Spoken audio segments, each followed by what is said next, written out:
I credit a lot of people don't know this, but I credit a player in Milwaukee by the name of Jeff Nordgaard. Early in my career, I played with him, and Jeff and I used to always have a free throw game, and he was an incredible free throw shooter. And early on, he gave me somebody to challenge, somebody to compete against, and it was always swishes, and so I constantly was out there doing that with him. And so for the rest of my career, that's what I did. You went from 82% when you were a rookie, and then you went to 92%. Yeah, because 2 years later, and that was the difference. I didn't know what challenging myself on the free throw line was all about. I didn't understand like it's a real thing to shoot free throws after every routine and to really shoot. It's one thing like you go into practice and you're down there by yourself and you just shoot 10 free throws and you walk off the floor. That's not real. Yeah, it isn't, because can you draw back on these circumstances when you're in a game? Because in the game it's so much more intense. Could you have helped Shaq? I'd like to think I could, but again, I think the guys that really get better are the ones that really want help. We always say, if you come to the situation with your cup already full, I can't put anything in it. You can't just think you know everything, because you're talking about like extremely incredible athletes and some of the best of all time. And if you come with that mentality that I don't need help or I'm good, I can't help you. Case in point, LeBron, every time I went to the free throw line or I was shooting shots, LeBron was like, let me get some shots up with you. And then he would ask questions, when you're shooting free throws, why do you do it like this? And, what do you see in my free throws? And he always asked for help.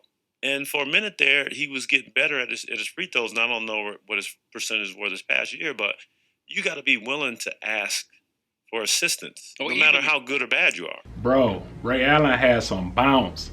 If you're a younger guy watching this, you only know Ray Allen, the shooter, one of the greatest shooters of all time. You don't know him as early in his UConn days and his Seattle Supersonic days. Man, Ray Allen could get up. I think he was, if I'm not mistaken, I believe he was in not an All-Star game. I believe he was in a dunk contest.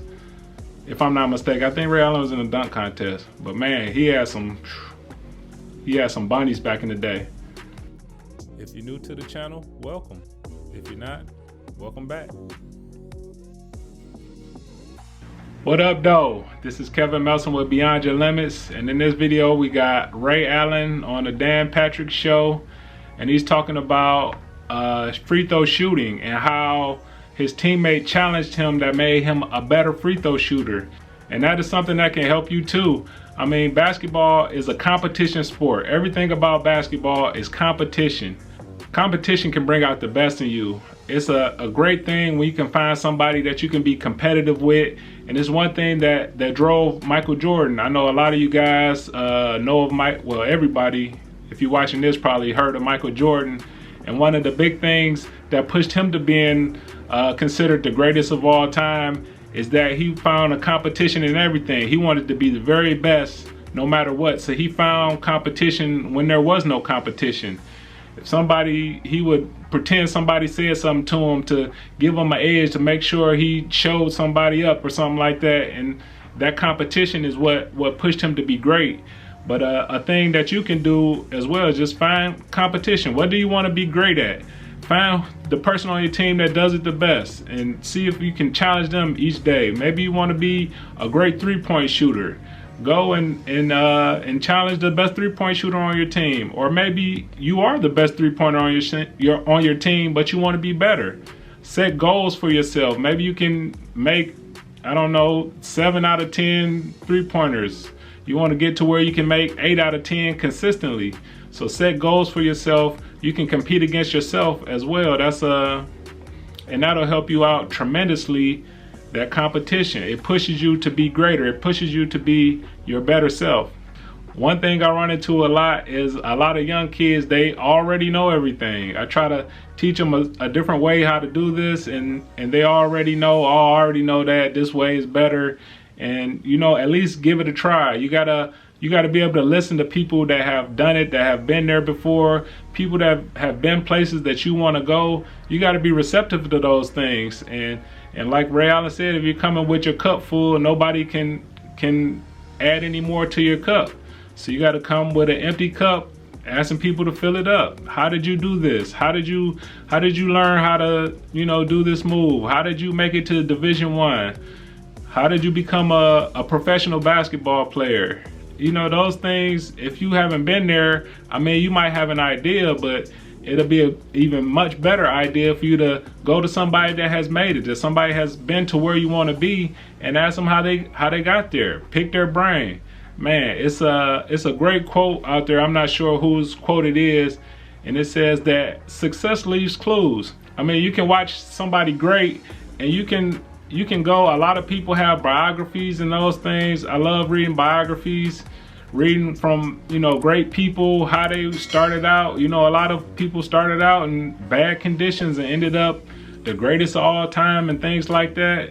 Man, it's just go and look. If you have somebody that you have access to, ask them how they, if you know somebody that did something that you want to do, ask them how they did it. I mean, most of the time they'll be more than happy to relive their glory days and to tell you the things to watch out for and how they did it.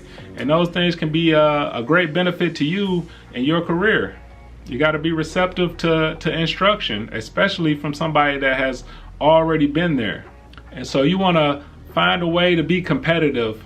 That'll take your game to another level. If you can be competitive, if you can't find anybody on your team or around you to be competitive with, compete with yourself. Set those goals, set them high, set them realistically as well, something that you can realistically achieve, and go after those goals. Compete with yourself.